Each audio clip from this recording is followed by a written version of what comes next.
Welcome to Rewatch. We're on Ewoks, Season 2, Episode 6.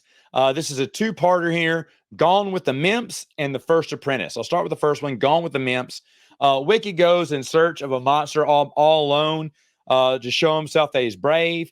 Unfortunately, he gets knocked into a waterfall and then knocked out, put unconscious, drifts along, he floats along the river and washes ashore, only to be caught by these little creatures like Gulliver's Travels.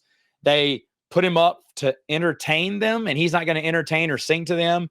And he goes, he says a bad word, and I did not say it in here. Oh, Kavark.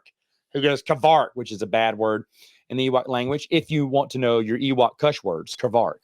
And they go, what did he say? I don't know, but it sounded good. And they all start going, Kavark, Kavark, Kavark, Kavark. And, it's supposed to be silly, but Wicked taught them a cuss word. I thought that was funny. Anyway, the monster comes back. I guess it follows Wicked, or Wicked just happens to encounter it again. And then this time he defeats it. Very straightforward. Nothing else here. In fact, I guess the Mimphs are the little creatures that capture him. Now that I think about it, because I didn't even know what the Mimphs were now, but I guess that's what they were. A lot of little creatures. There's lots of little sentient creatures on the planet Endor, and I'm fine with that. I'm fine with that. It's a big planet. It's okay to have several different creatures on there. The second part of this was called The First Apprentice. We find out that Logray had a first apprentice called Zarak. And Zarak befriends Wicked, Latara, Kanisha, and Tebow.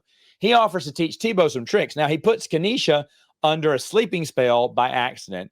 Logray, when he tries to see, what is this, a sleeping spell? And Wicked tells him that Zarak did. He's like, wait, that's my old apprentice. He's a bad guy, And so Logray has to take on Zarak. Of course, the Ewoks help.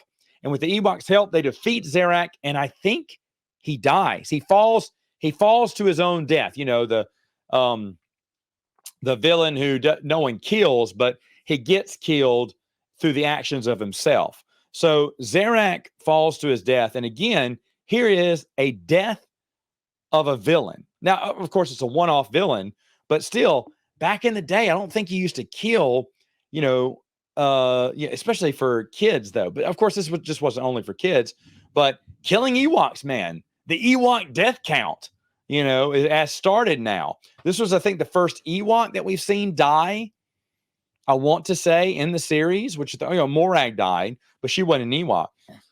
So Zarak, we got to see an Ewok die, which I didn't think, nowadays they'd probably never kill off another Ewok. Well, I mean, now that, cartoons are darker, maybe so. But, I mean, to kill off an Ewok, that's like the Smurfs killing off, even though the Smurf was bad, it wasn't he was super bad. Couldn't they save him? Maybe, spare his life? No, he dies. And no one's sorry about it because they just go on their life. I think maybe even a joke is made at the end because Tebow has a magic spell that he can make leaves into like paper airplanes. And that's what the paper airplanes, distract Zarak, and he runs off the cliff trying to get away from the paper airplanes. So in a way, Tebow is kind of responsible for Zarak's death, but no one cares. I guess he owed Logray money. Anyway, let me know. What did you think? Episode 6, Gone with the Mimphs / The First Apprentice. Let me know in the comments below, and I'll see you next time on Rewatch.